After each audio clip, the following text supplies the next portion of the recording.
사도신경하심으로 신앙 고백하겠습니다. 전능하사 천지를 만드신 하나님 아버지를 내가 믿사오며 그 외아들 우리 주 예수 그리스도를 믿사오니 이는 성령으로 잉태하사 동정녀 마리아에게 나시고 본디오 빌라도에게 고난을 받으사 십자가에 못 박혀 죽으시고 장사한 지 사흘 만에 죽은 자 가운데서 다시 살아나시며 하늘에 오르사 전능하신 하나님 우편에 앉아 계시다가 저리로서 산자와 죽은 자를 심판하러 오시리라. 성령을 믿사오며 거룩한 공예와 성도가 서로 교통하는 것과 죄를 사하여 주시는 것과 몸이 다시 사는 것과 영원히 사는 것을 믿사옵나이다. 아멘. 찬송하시겠습니다. 찬송가 338장 내 주를 가까이 하게 함은 338장 찬송합니다.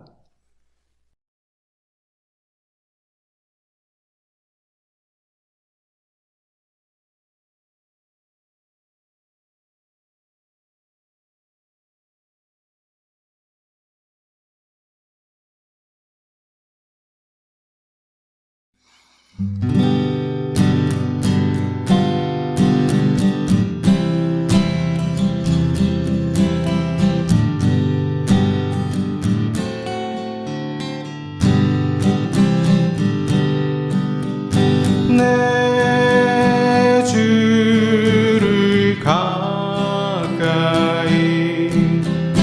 하게 함은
기도하겠습니다.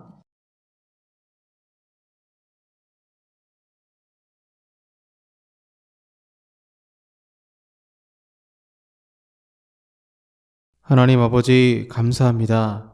부활의 산 소망과 믿음과 능력으로 살아야 되지만 저희들 믿음 없이 살아갈 때가 많았습니다. 주님 십자가의 보혈로 우리의 모든 죄를 사하시고 우리의 심령에는 부활의 산 소망을 가지며 정말 앞날에 대한 미래에 대한 걱정과 염려가 아니라 현재 부활의 삶으로 하나님께 영광 돌리며 살 수 있도록 주님 도와주시옵소서.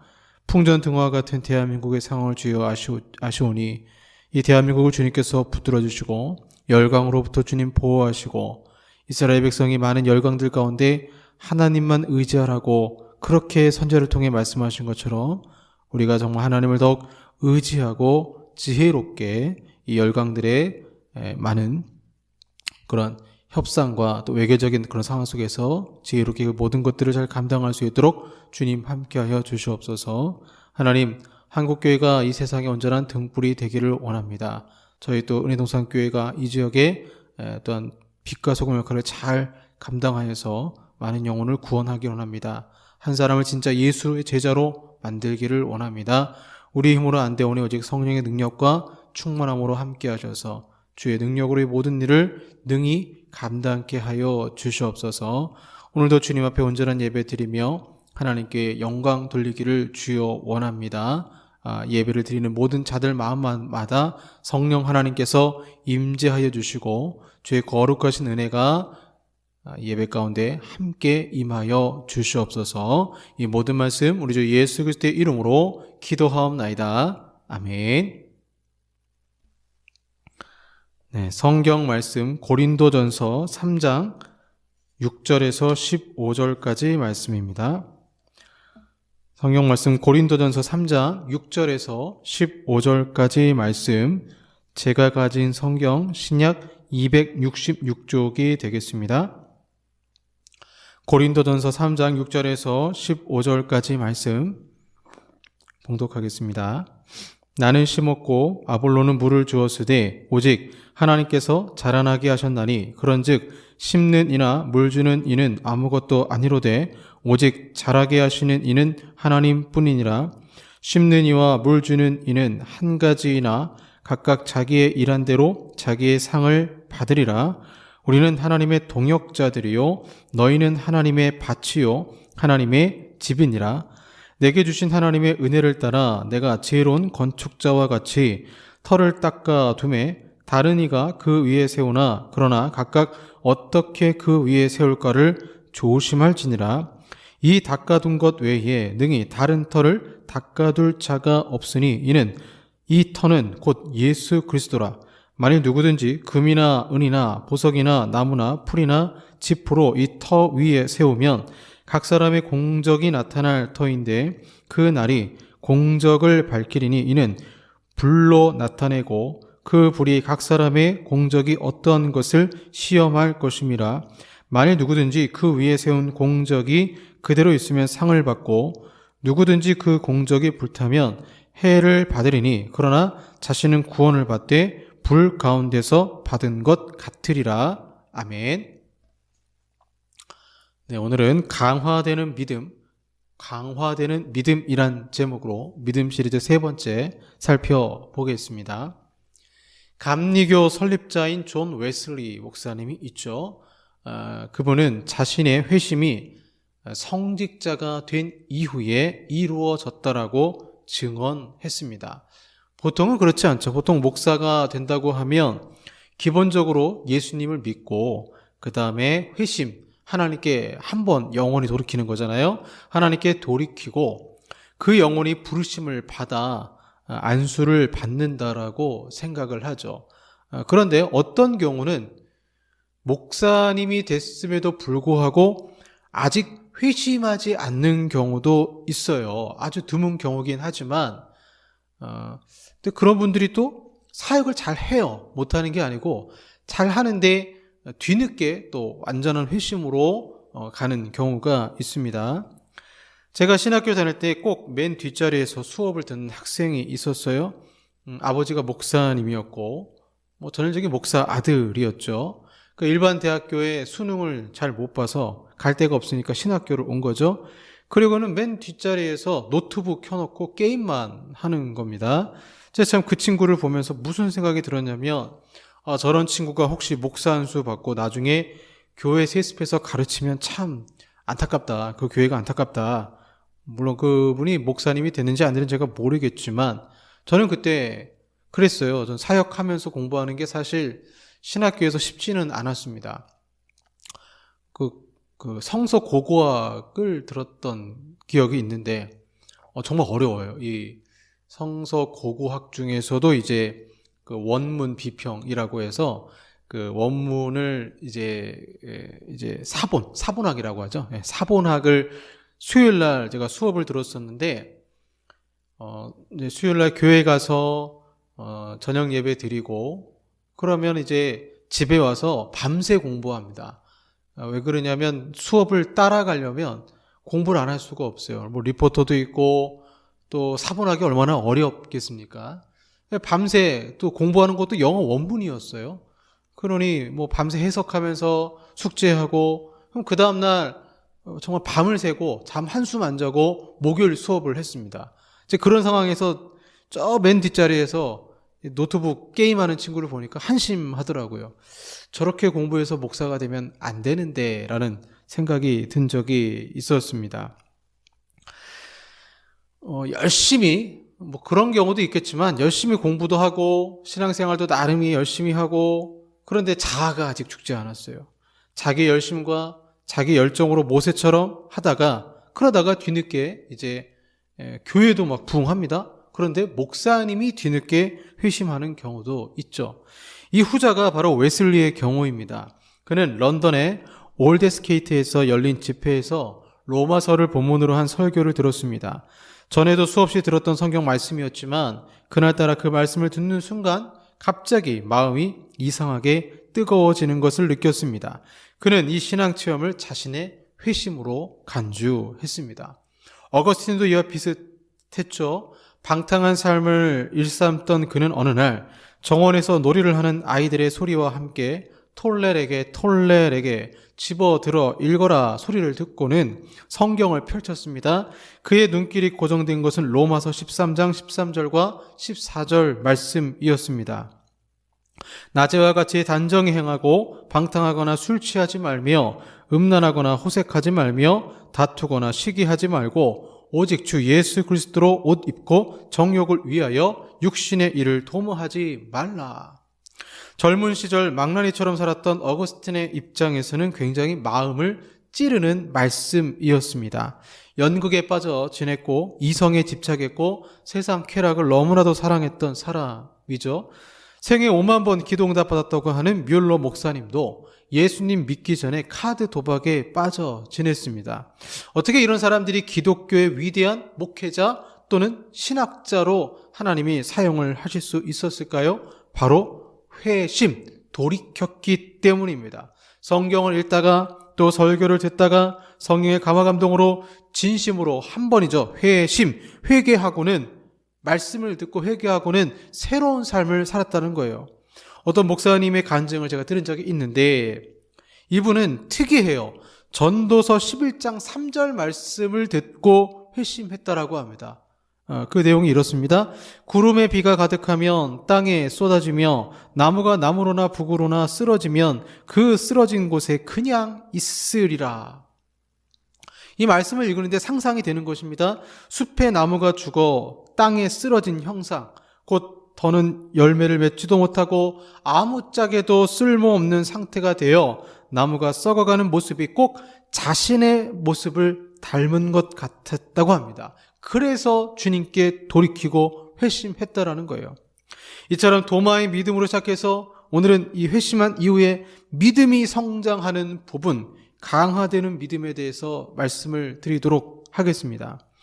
먼저 우리가 저번 주에 믿음의 은혜를 살펴봤을 때 에베소서 1장 13절 그 안에서 너희도 진리의 말씀 곧 너희의 구원의 복음을 듣고 그 안에서 또한 믿어 약속의 성령으로 인치심을 받았느니라 말씀하고 있죠.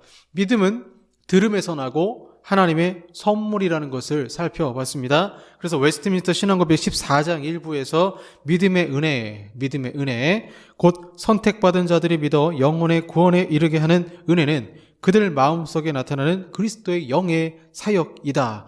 철저한 성령의 사역으로 믿음조차도 선물로 하나님이 우리 가운데 은혜로 주셨던 것이죠. 그리고 도마의 믿음을 살펴보면서 그 믿음이라는 것은 신뢰라 했습니다. 하나님은 믿음이라는 씨앗을 선물로 주셨는데 씨앗이 심겨졌으면 이제는 그 씨앗이 자라서 열매를 맺어야 합니다. 씨앗을 주시는 것은 전적인 하나님의 사역이지만 여기서 인간이 어떤 의도, 공로도 취할 수 없죠. 그러나 믿음이 성장하고 자라나는 것은 하나님의 은혜와 함께 인간의 노력도 필요하다라는 것입니다. 모든 것을 다 예정론으로 해석해서 나는 가만히 있으면 되겠지? 아니에요. 믿음이 성장하고 강화되는 것은 본인의 노력도 필요하다라는 거죠. 그래서 웨스트민스터 그 신앙고백 14장에 이렇게 나와요. 그 은혜는 말씀의 사역과 성례의 집행과 기도를 통해 더 증대되고 강화된다. 이렇게 덧붙이고 있어요. 개혁주의 신학은 결코 칭의가 증가된다라고 말하지 않아요. 칭의. 법정에서 당신은 의롭습니다. 한번 선포하면 되지. 그거에 대해서 막 의롭다는 게 늘어나거나 줄거나 죄인이 된다거나 막 의인이 되었다가 죄인이 된다거나 이렇게 선포하지 않아요. 법정 선포는 한 번이에요. 칭의. 의롭다라고 칭함을 우리는 받았어요. 그것은 증가되거나 축소되지 않습니다. 성경은 믿음이 성장한다고 가르칩니다. 또 믿음이 성장도 하고요. 또 쇠퇴하기도 합니다. 물론 구원받은 사람이라면 믿음이 아예 사라지는 경우는 없어요. 그런데 흔들릴 때가 있어요. 믿음이 흔들릴 때 그런 마음이 드는 분도 있어요. 저도 뭐 그런 경험이 있고 돌아가고 싶다. 포기하고 싶다. 그냥 다 내려놓고 싶다. 그런 마음이 들 수도 있다라는 것입니다. 하나님을 믿는 우리의 믿음은 내가 믿나이다. 나의 믿음 없는 것을 도와주소서. 마가복음 9장 24절에 나오는 모습들처럼 자기의 귀신 들린 딸을 고치려고 했을 때 예수님께서 물어보셨잖아요. 그때 주님이 하실 수 있으면 하실 수 있나이다. 이런 식으로 얘기하니까 믿는 자에게 능치 못함이 없다라고 했을 때 이 말을 했던 것입니다. 그러니까 믿음이 성장할 때도 있고 쇠퇴할 때도 있는 것이죠. 오늘 본문에 나에 해당하는 바울이 한 일은 심는 것이었습니다. 여기서 심었다라는 것은 부정 과거형이에요. 그러니까 고린도 교회에 복음을 심었다. 나는 예전에 개척교회를 했다는 것입니다. 고린도 교회에 나는 최초로 복음을 교회를 세웠던 자이다. 반면에 아볼로도 나오는데 아볼로는 나중에 고린도에 도착해서 복음 전도 활동을 계속했고 교회를 세우는 일도 했습니다. 여기서 물을 주었을 때라는 단어도 부정과거형이에요. 과거에 아볼로도 바울이 심었다면 부정과거형으로 아볼로도 과거에 이제 물을 주는 사역을 했다는 거예요. 즉 말씀 사역을 했습니다. 그들이 성장하도록 도와주었습니다. 그런데 오늘 본문에 뭐라고 말하고 있냐면 그럼 누가 자라나게 하냐? 6절에 보시면 오직 하나님께서 자라나게 하셨나니 이렇게 나오고 있어요. 여기 하나님께서 자라나게 하셨다라는 것은 앞에 바울과 아볼로는 부정과거, 과거에 심었고 과거에 물을 주었다라고 나오는데 자라나게 하신 것은요 미완료형으로 나와요. 이 미완료형은 계속과 반복을 나타냅니다. 하나님이 지금도 고린도 교회 성도들을 계속 반복해서 성장시키고 있다라고 말하는 거예요. 그래서 교회도 마찬가지예요. 교회 성도들의 믿음, 나의 믿음도 마찬가지입니다. 과거형이 되면 안 돼요. 과거에 심겼어요. 하나님이 거듭나게 하셨습니다. 중생의 씨앗을 주셨습니다. 그리고 우리는 물을 공급받아요. 설교 시간에 또 내가 큐티를 함으로 또 내가 성경을 묵상함으로 자라나게 하시는 그러나 그 능력을 우리가 경험을 해야 돼요. 믿음이 축소되는 게 아니고 계속 미완료형으로 성장하게 하는 하나님의 역사가 우리 가운데 있어야 된다라는 거죠. 바울은 본절과 같은 식물 재배의 비유를 통해서 자신과 아볼로의 고린도 사역은 일시적인 것이었지만 하나님의 사역은 지금도 계속된다라는 점을 강조하고 있습니다. 그래서 고린도 교회의 복음 사역에 있어서 결국에는 하나님의 절대성을 효과적으로 이 농사의 비유를 통해 말씀하고 있는 거죠. 바울과 아볼로보다 더 중요한 존재가 하나님이시라는 것입니다. 그렇다면 고린도 교회 성도들이 어떻게 믿음이 자랐을까요? 바울의 사역과 아볼로 사역의 공통점이 있습니다. 둘 다 말씀 사역이었어요. 말씀 사역. 믿음이 성장하기 위해서는 반드시 말씀이 중심 재료가 되어야 된다는 것입니다. 하나님의 말씀을 더 많이 읽을수록 믿음은 더욱 크게 성장합니다. 성경 읽기를 소홀히 하면 속된 세상의 사상이 우리의 생각 속에 파고들어 신앙의 열정이 줄어드는 결과가 나타납니다. 성경을 읽고 또 설교를 들으면서 그래 맞아 이 말씀은 진리야 라고 말하는 순간 영혼은 한껏 고양됩니다. 이것이 우리가 주일날마다 교회에 나가 예배에 참여하는 이유 중에 하나입니다. 그럼 여러분 설교만 중요할까요? 아니에요. 성경 공부도 중요하겠죠. 사도 바울, 특별히 사도 바울은 아볼로도 마찬가지지만 설교만으로 교회를 양육하지 않았어요.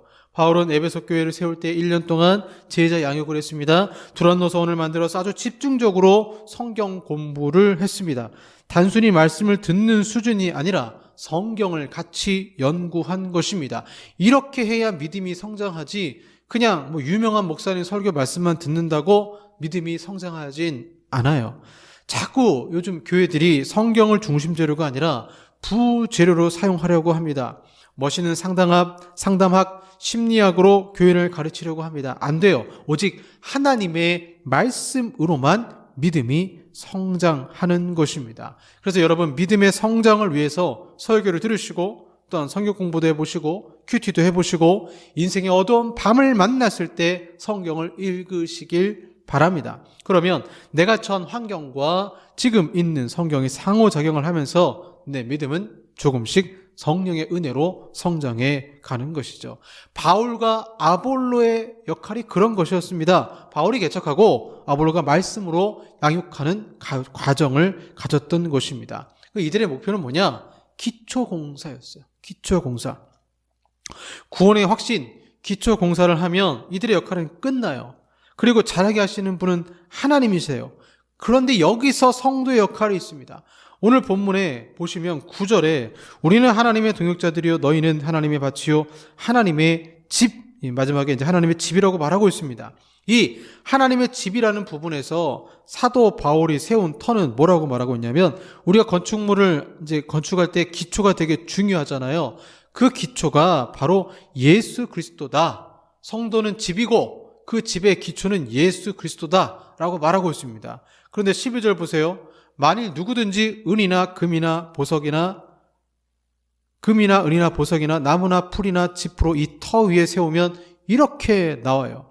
그래서 본절에서 사역자들의 노력을 이 건축물의 재료인 금, 은, 보석, 나무, 풀, 집을 짓는 것에 비유하고 있습니다. 로버트 스윈이라는 주석자는 이렇게 해석을 했어요.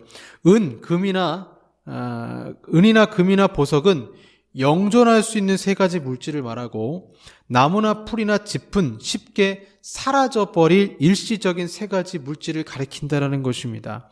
그래서 고린도서 3장 10절과 15절에 금, 은 이러한 보석의 세 가지 재료는 마지막 날까지 없어지지 아니하는 참된 전도자에 의하여 전파된 바른 교리다 이렇게 말하고 있고요. 나머지 세 가지 재료는 쉽게 변하고 종국에는 없어질 이 세상의 지혜에서 비롯된 그릇된 교리다 라고 설명을 하고 있습니다. 그래서 바울이 가장 우선적으로 관심을 두는 것은 훌륭한 건축물을 짓느냐가 아니에요. 우리는 아파트 집을 구하거나 할 때 평수가 어떻게 되고 집의 구조가 어떻게 되고 주로 이런 걸 보잖아요. 하나님이 보시는 건축물은요, 건축물이 어떤 모양과 어떤 모습으로 지어지는 게 아니라 처음에 이 건축물이 지어질 때 기초가 누구냐? 예수 그리스도. 그리고 재료를 무엇으로 사용했느냐가 중요한 거예요. 여러분 뭐 이 땅의 집도 재료 잘못 쓰면 곰팡이 슬고 집이 이 햇빛을 받아야 되는 햇빛 받지 못하면 재료를 이제 너무 싼 걸 사면 뭐 콘크리트를 바르게 하고 그 다음에 철근도 정확하게 해야 되는데 그렇게 하지 않으면 삼풍백화점 무너지는 것처럼 무너지잖아요. 그래서 이 건축물의 중요한 것은 결국 재료라는 것입니다. 얼마나 훌륭한 건축물을 짓는가 하는 것보다 가장 훌륭한 건축 재료가 무엇인가가 더 우리에게 필요하다라는 거예요. 바울이 짓다, 건축하다라는 이 건축과 관련된 용어도 에포이코도메이라는 단어를 썼습니다. 이 에포이코도메이를 사용해서 그 재료들이 터 위에 놓여진다라고 말하고 있습니다. 바울의 주된 관심은 외형상 보기 좋은 건축물이 올라가는 것에 있는 것이 아니라 영원히 타지 않을 재료, 곧 하나님의 지혜 위에 건축하는 노력과 주님 재림 때에 이에 대한 공력을 통해서 판가름하는 불실판이 있다라는 것을 말하고 있는 것이죠. 그래서 바울이 말하는 금, 은, 보석은 바로 무엇을 말하느냐? 교회에서 선포되는 올바른 가르침이에요. 올바른 가르침. 여러분, 신앙이 열정만 있다고 좋을까요? 몇몇 극보수주의자들을 보세요. 굉장히 열정이 있고요. 열심히 있습니다. 믿음이 있습니다. 하지만 너무 지나치게 왜곡된 정치적 메시지를 진리로 믿고 행하잖아요. 저들의 열심이 얼마나 대단합니까? 그렇다면 그 열심이 과연 그렇게 해가는 것이 오늘 본문에 나오는 금, 은, 보석의 재료라고 볼 수 있을까요? 바울이 말하는 좋은 재료는 간단해요. 바울이 오늘 본문에서 하고 싶은 말이 뭐냐면 좋은 재료가 뭐냐? 자기가 가르쳤다는 거예요. 나의 가르침이다. 바울의 가르침이 가장 좋은 재료라는 것입니다. 성경의 가르침이에요. 예수 그리스도의 가르침이에요. 이 말씀의 재료로 성도가 은혜 받고 그것으로 신앙생활에서 집을 지으면 마지막 날에 15절 보시면 공적이 불탄다 했습니다. 불시험을 통과할 때에 그대로 남은 자들이 있고 잘못된 교리나 가르침으로 또 이 어떤 축복만 바라는 어떤 그런 잘못된 가르침으로 집을 지은 나무나 풀이나 짚으로 터 위에 세운 사람은 집이 다 불타버리는 거죠. 기초만 남아서 부끄러운 구원을 받게 되는 것입니다. 이 부끄러운 구원에 대해서 아모스 4장 11절에도 이렇게 나와요. 내가 너희 중에 성읍 무너뜨리기를 하나님 내가 소돔과 고모라를 무너뜨림 같이 하였으므로 너희가 불붙는 가운데서 빼낸 나무 조각같이 되었으나 너희가 내게로 돌아오지 아니하였느니라. 불이나 제사는 다 타고 사람만 빠져나오게 되는 경우를 가정해 보세요. 그 가정을 불 붙는 가운데서 아슬아슬하게 빼낸 나무 조각 같다는 거예요. 이렇게 구원받는 사람이 있다라는 거예요. 정말 불 붙는 가운데서 아슬아슬하게 빼낸 그런 붉게 그래서 이게 검게 그을린 나무 같은 그런 구원을 받는 사람도 있다라는 것입니다. 제대로 된 진리의 말씀을 재료로 성도는 기도해야죠. 은혜의 수단에는 그러니까 믿음의 성장의 수단에는요. 기도도 들어가요. 철저한 예정론자였던 조나단 에드워즈 목사님은 어떤 사람이 목사님에게 질문했습니다. 모든 것이 하나님께 달렸다면 내가 할 수 있는 일이 무엇입니까? 그러자 에드워즈가 간단히 대답했어요. 구하라, 기도하라는 것이요. 왜 기도가 필요합니까? 말씀을 듣고 말씀대로 살려고 할 때, 또 인생의 시험이 올 때 제대로 된 믿음은 하나님의 은혜를 사모하고 지금 내 인생이 내 힘으로 살 수 없고 하나님의 도우심과 긍휼을 바라보기 때문에 믿음이 성장할수록 기도하게 됩니다. 이렇게 얘기했던 거예요. 믿음이 성장하면 더 많이 깊게 기도하게 됩니다. 바울이 말한 제대로 된 재료로 집을 지은 사람들은 알아요. 자기 힘으로 어떻게 집을 지을지 설계도를 가지고 계신 하나님께 기도하면서 물으면서 말씀이라는 재료로 인생을 설계하게 됩니다. 그래서 강화되는 믿음은 말씀을 재료로 또 기도의 요청으로 하나님 저 재료가 부족해요. 기도의 요청으로 그렇게 지어지는 것입니다. 그렇게 믿음이 강화되는 것입니다. 오늘 말씀을 정리하겠습니다.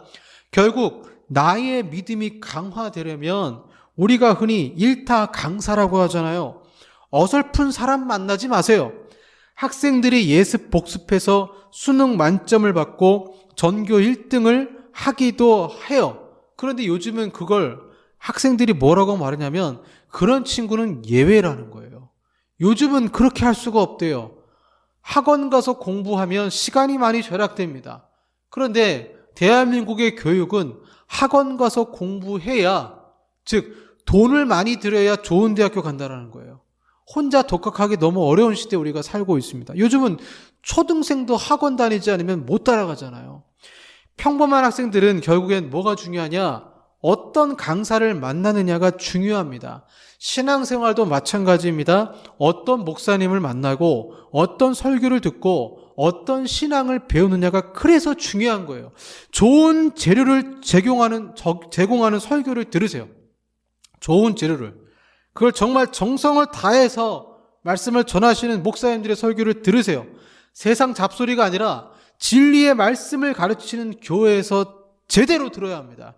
그리고 기도하세요. 말씀을 듣고 기도하세요. 그냥 내 생각, 내 뜻대로 기도하는 게 아니라 말씀을 듣고 기도하세요. 그러면 믿음은 반드시 강화됩니다. 만약 믿음이 강화되지 않고 있다면 이유는 간단합니다. 너무 멀리 왔나요? 그 찬양 가사처럼 주님께 돌아가기에. 말씀과 멀어지고 기도와 멀어지면 아무리 훌륭한 목사님이라고 해도 믿음이 떨어집니다. 떨어지는 믿음이 아니라 나의 믿음이 하나님이 은혜 주셔서 공력이 지나갈 때에 정말 은, 금, 보석 같은 재료로 잘 쌓여서 공력이 지나가서도 불시험이 지나가도 그대로 남아서 하나님께서 주시는 놀라운 천국의 상급을 받으시는 저 여러분 되기를 소망합니다. 기도하겠습니다. 하나님 아버지 감사합니다.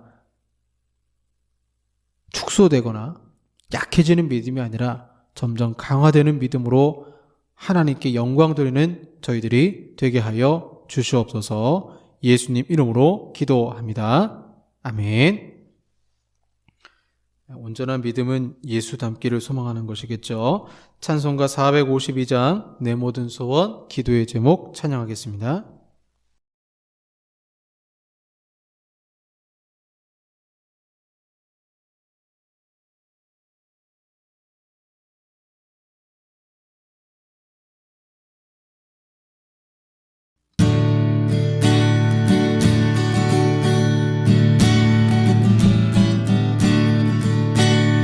내 모든 소원 기도의 제목 예수님 다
기도하겠습니다.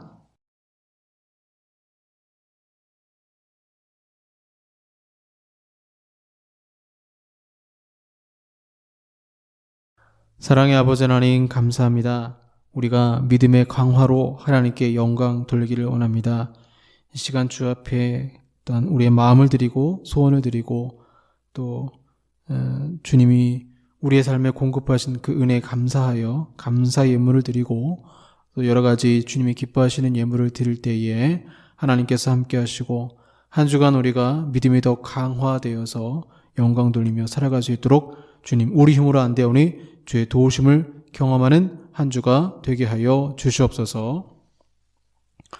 지금은 우리 구주 예수 그리스도의 은혜와 성부 하나님의 사랑하심과 성령 하나님의 교제교통 역사하심이 믿음의 강화되는 모습으로 하나님께 영광 돌리기 원하는 우리 사랑하는 성도들과 한국 교회 위에 영원토록 함께 있을지어다. 아멘.